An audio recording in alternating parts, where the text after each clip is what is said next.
Bienvenue encore une fois sur ma chaîne. Si vous n'êtes pas encore abonné, il serait mieux de le faire pour ne pas rater des vidéos que nous mettons là-bas, des conversations que nous mettons là-bas et des réflexions que nous avons là-bas. Et si vous êtes déjà abonné, grand merci. Alors, la fois passée, on a regardé à propos de la paix, on a regardé à propos aussi de la guerre. On a vu comment est-ce que la paix de ce monde n'est pas une paix durable. Et comment est-ce que si la guerre peut arriver dans notre monde? Et comment est-ce que les gens vivent en guerre et que les causes aussi de la guerre. Aujourd'hui, on va continuer en regardant aussi la guerre juste et ses conditions. Est-ce que vraiment une guerre peut être juste? Est-ce qu'il peut avoir aussi des conditions pour qu'une guerre soit juste? C'est ça qui va nous intéresser dans notre discussion d'aujourd'hui. Et comme on le constate, bien sûr, on voit que pas mal de causes sont dans de la guerre. Et c'est ce qui font que les êtres humains aussi recourent à la guerre. Et alors, voici toutes ces causes sont-elles justes et licites? La guerre en soi est aimable. Et maintenant, et maintes fois, elle entraîne avec elle beaucoup d'émotions. Et dans quelle mesure serait-elle alors juste et licite? C'est ce qui va nous intéresser dans les points qui vont suivre. Alors, comme on pense à la guerre, quand on pense à la guerre et à ses conséquences, maintes fois néfastes, il est très difficile de comprendre qu'elle peut être parfois juste et licite et renfermer aussi des conséquences positives. À ce sujet, il y a un penseur, Peg, qui dira qu'il est aisé de voir du même coup que l'attaque brisquée au sens absolu de ces mots sera toujours un acte injuste, car la gravité exceptionnelle de l'acte que la guerre demande que toutes les voies ou tous les moyens pacifiques aient été épuisés avant de recourir à une telle extrémité. Avant de recourir à la guerre, il serait mieux de penser aux autres moyens pacifiques. Si ces moyens pacifiques n'ont pas réussi, c'est alors où on peut penser à la guerre. Et à notre humble avis, la guerre juste est réellement possible.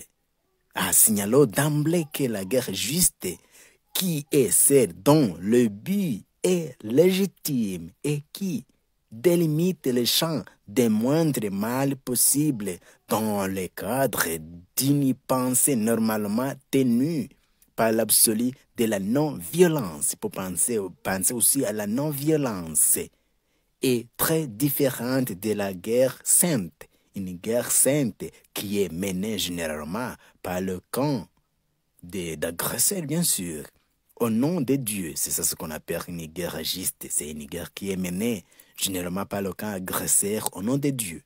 Nous avons vu la guerre juste, la guerre sainte, pardon, qui s'est passée dans les années antérieures. Cette guerre juste ne peut pas l'être de deux côtés qui se battent. Quoi que ce soit, s'il y a deux côtés qui se battent, la guerre ne peut pas être juste de deux côtés. Elle peut être juste d'un côté et injuste de l'autre, ou injuste de deux côtés.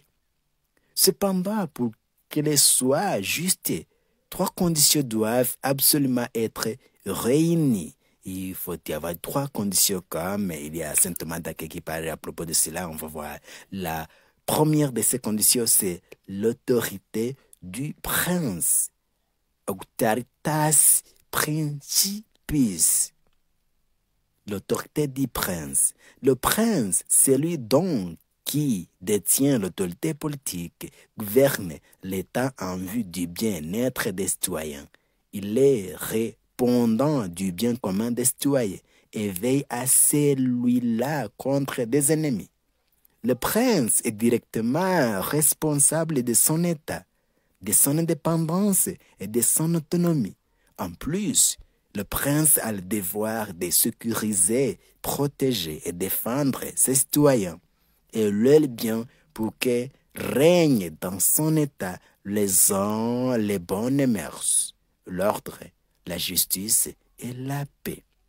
Et Machiavel va même loin et nous dit qu'un prince dont ne doit avoir autre objectif, ni autre pensée, ni prendre aucune chose pour son art, hormis la guerre et les institutions et sciences de la guerre, car elle est le seul art qui convient à qui commande. Un commandant, c'est comme ça, il doit penser à la guerre, puisqu'il aura besoin de se défendre, quoi que ce soit. Dans l'autorité du prince, il faut penser aussi à la guerre, aux institutions et la science de la guerre, comme Machiavel le signale. Et tenant compte de la place qu'occupe le prince, son rôle et sa responsabilité pour l'État, et vu les conséquences que peut revêtir la guerre, alors le droit de déclencher la guerre ne revient qu'au prince, pas à n'importe qui d'autre, parce qu'elle engage beaucoup de paramètres. C'est sous l'ordre du prince que la guerre doit être faite quand il s'avère nécessaire, et l'ordre naturel appliqué à la paix des mortels demande l'autorité, et le conseil pour engager la guerre appartient au prince en vue du bien commun, et les princes seront responsables de cette guerre. Et c'est un mandat qui parlera de cette condition de la guerre juste, en signalant qu'il n'est pas du ressort d'une personne privée d'engager une guerre, car elle peut faire valoir son droit au tribunal de son supérieur, parce que si le fait de convoquer la multitude nécessaire n'appartient pas à une personne privée. Cependant, il peut y avoir de petites guerres qu'on appelle guérillas dans une des régions de l'État pour se défendre contre une attaque improvisée, même si le chef de l'État n'est pas au courant, car cette région a le droit de se défendre et c'est juste, sinon l'ennemi va la saccager, c'est tout à fait compréhensible. Alors, la deuxième cause, c'est la deuxième condition, c'est la cause juste. Cause juste, il faut y avoir une cause juste aussi pour pouvoir engager une guerre contre notre État. Celui qui engage une guerre a toujours ses propres motivations. Et comme nous l'avons déjà vu, il y a pas mal de causes qui font qu'un État ou un groupe armé engage une guerre contre un autre. Selon Aristote, personne ne choisit de faire la guerre pour la guerre, ni prépare délibérément une guerre. Mais les causes peuvent être ou ne pas être justes. Pour que la guerre soit juste, ces causes doivent aussi être justes. Par exemple, elle est injuste la guerre le prosélyte de civiliser, coloniser, convertir en sa religion, inculquer sa culture. Donc, lorsque tu veux inculquer ta culture, tu veux coloniser notre État ou la civiliser, je ne sais pas, cette guerre est injuste. Mais aussi une guerre qui est engagée en vue de conquérir, rasier et tant d'autres motivations qui ne respectent pas le droit et la dignité humaine et son intérêt. Ces guerres aussi sont injustes. Mais elle est juste, celle qui est entreprise en vue de libérer un peuple d'une oppression, de l'injustice, en vue du bien commun. Et Saint Augustin écrira que l'on a coutume de définir guerre juste celle qui punisse des injustices quand il y a lieu bien sûr, par exemple, de châtier un peuple ou une cité qui a négligé de punir un tort commis par les siens ou de restituer ce qui a été enlevé par violence. Et comme Gonslave l'affirme, il y a d'autres conditions qui sont reliées à la cause juste. D'abord, il doit y être une proportion entre les biens, la valeur de la justice et à défendre, bien sûr, et le mal qui l'accompagne, puisque on va engager une guerre, il y aura aussi un mal qui va accompagner cette guerre. Ensuite, la guerre doit être le dernier moyen quand les autres moyens ont échoué. Et enfin, il doit y avoir la confiance de gagner la guerre qu'on veut bien sûr déclencher, car comme Machiavel affirme, on peut commencer la guerre quand on veut, mais on ne la finit pas de même. Il est donc du devoir d'un prince, avant d'envisager une guerre, aussi une entreprise, de mesurer ses forces et de régler ses projets d'après elle. Et maintenant, la troisième de ces conditions, c'est l'intention droite. Intention recta. Donc, il faut avoir une intention droite lorsque tu veux aussi engager une guerre. La guerre est aussi jugée par la manière dont elle est combattue. En combattant, on doit avoir une intention droite en vue de conduire ceux pour qui l'on combat à une paix durable. La guerre juste ne vise que la paix, car sans elle, même le bien commun que l'État recherche ne peut pas être atteint. Et ceux qui font des guerres justes recherchent la paix.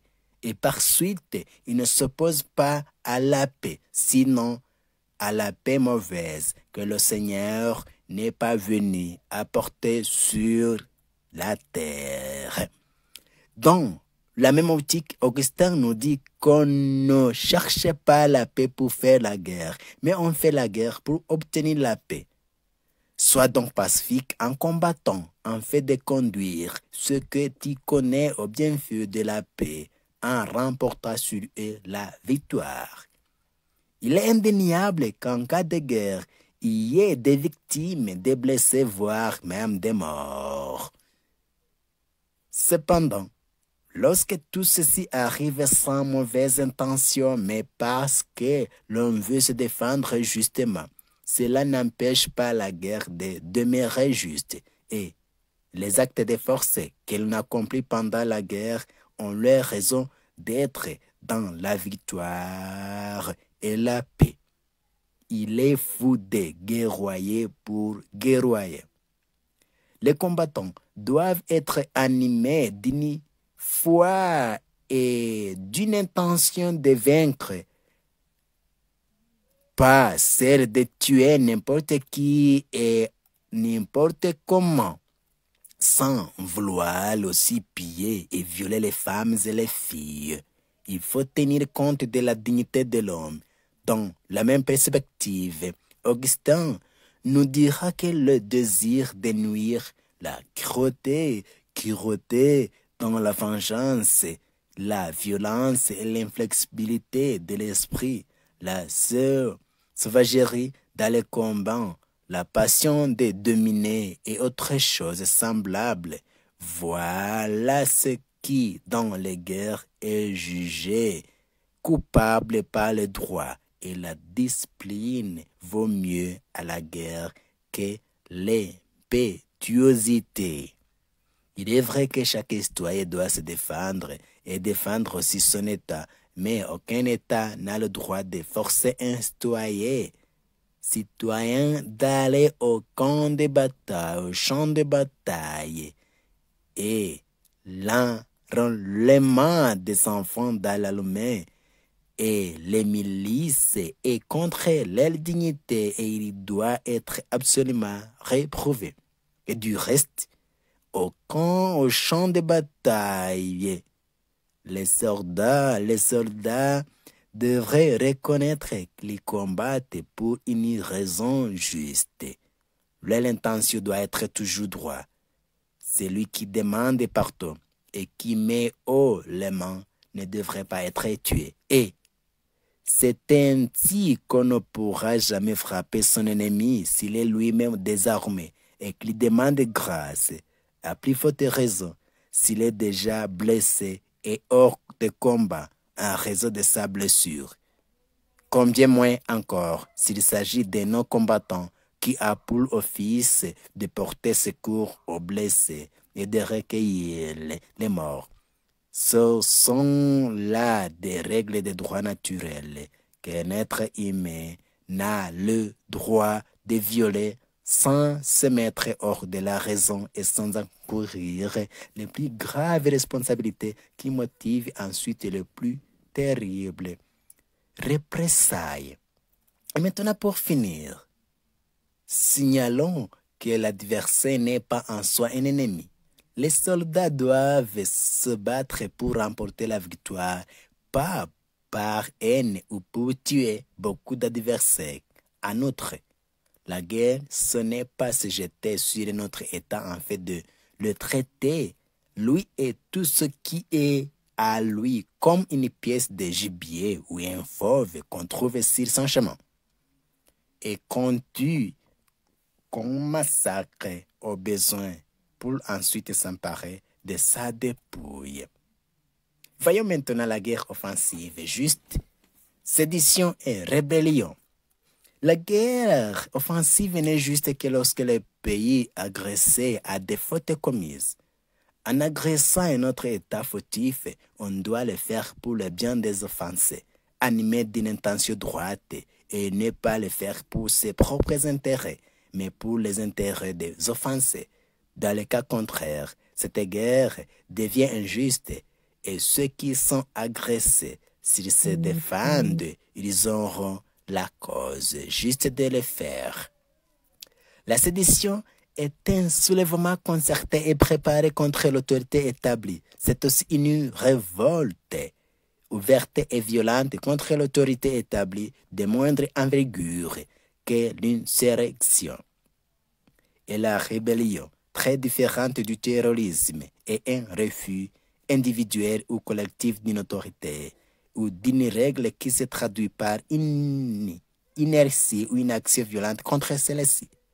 La rébellion et la sédition peuvent aider l'État à prendre conscience de ce qui ne marche pas, car les idées contraires font progresser positivement la pensée. La rébellion et la sédition seront justes au moment où l'État ne poursuit plus la finalité de la politique que le bien commun des citoyens, et dans la mesure où elle s'engage en vue de les défendre, pas pour leurs intérêts égoïstes.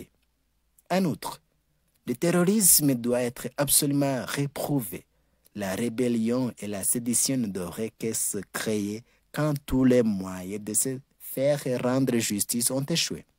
Et quand la tyrannie est vraiment intolérable, il doit y avoir une chance réelle de succès et qu'on ne risque pas, en se rébellant, de détruire le bien commun et d'amener des maux plus grands que ceux que l'on avait à subir.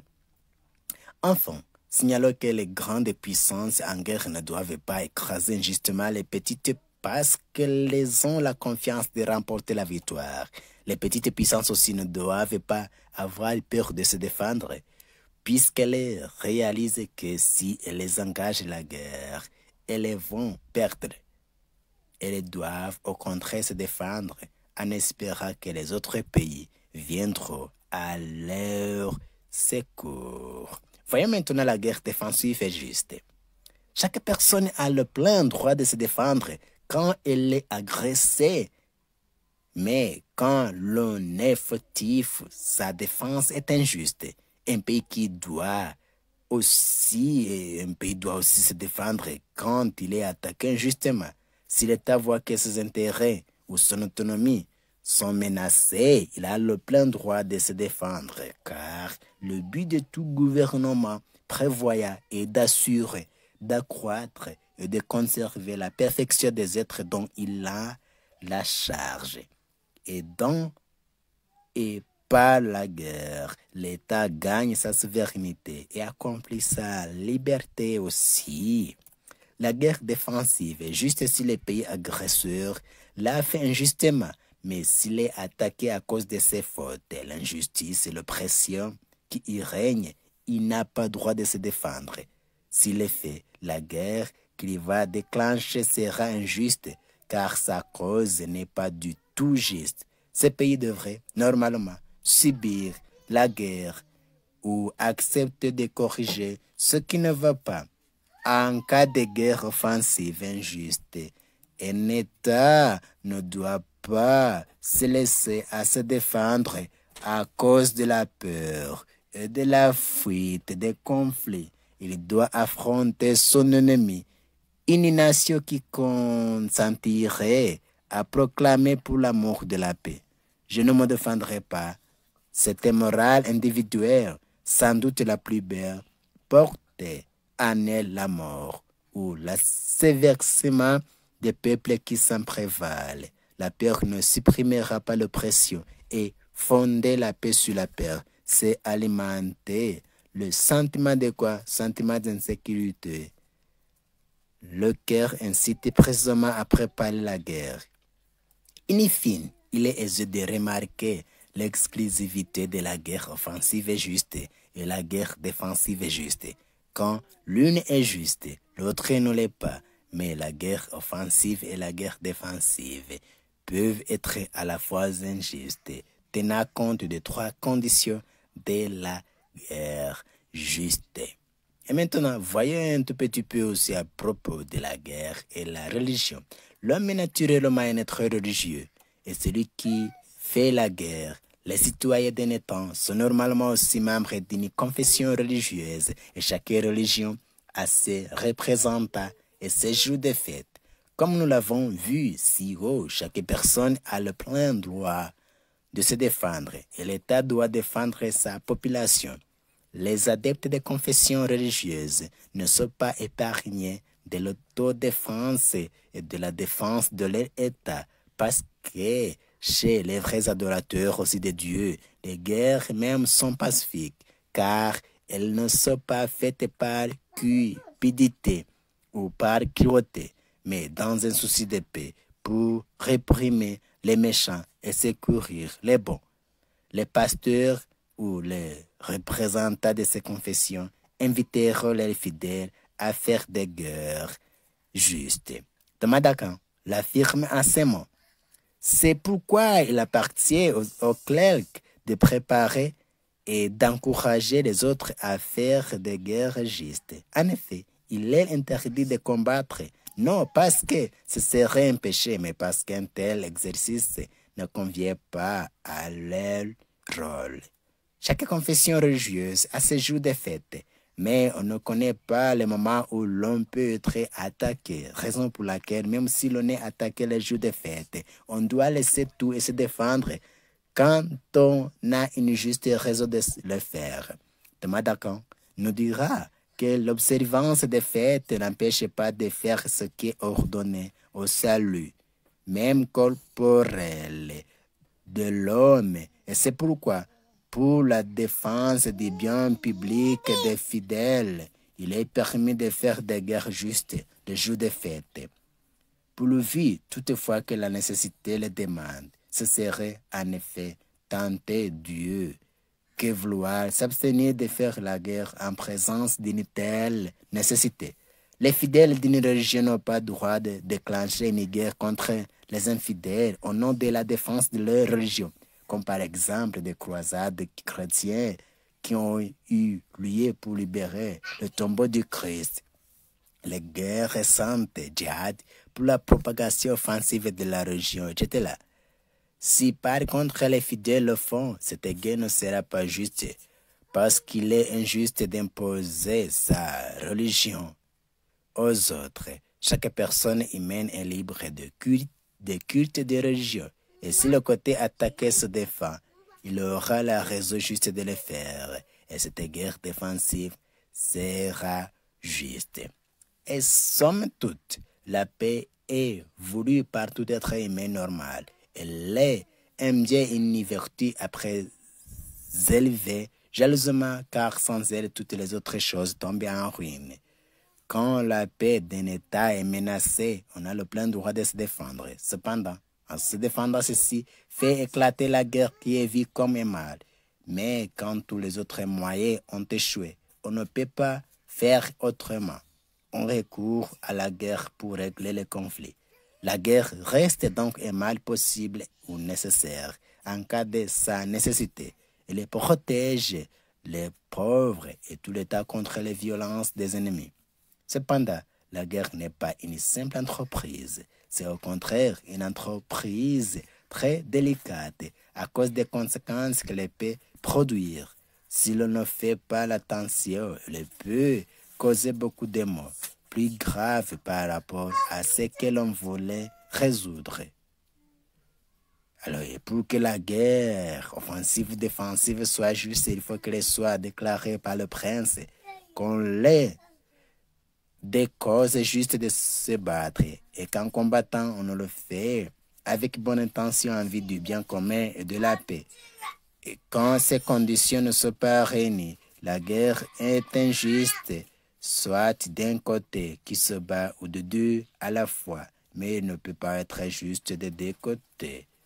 Quand l'on est tyrannisé, soumis au joug d'un ennemi, se rébeller vaut la peine.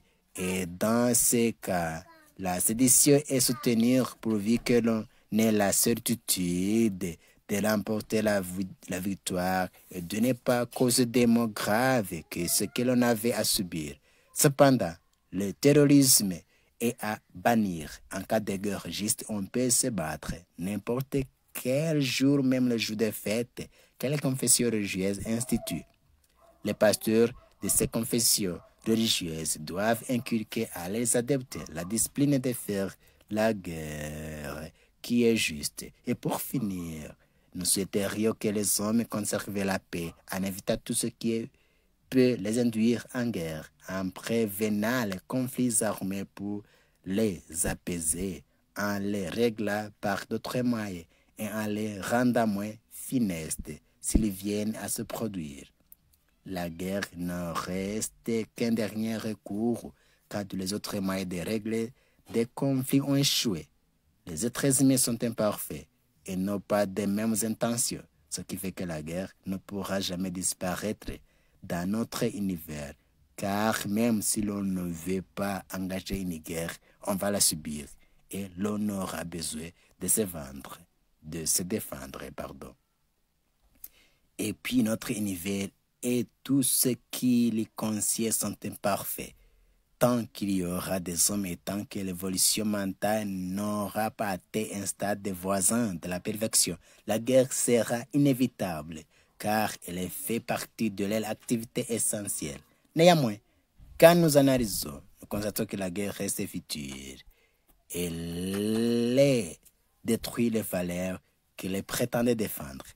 La vie, la justice, la liberté. Elle devrait cesser d'exister normalement par là. Mais qui prendrait cette initiative? C'est normalement celui qui prend celle de la guerre et qui possède les moyens.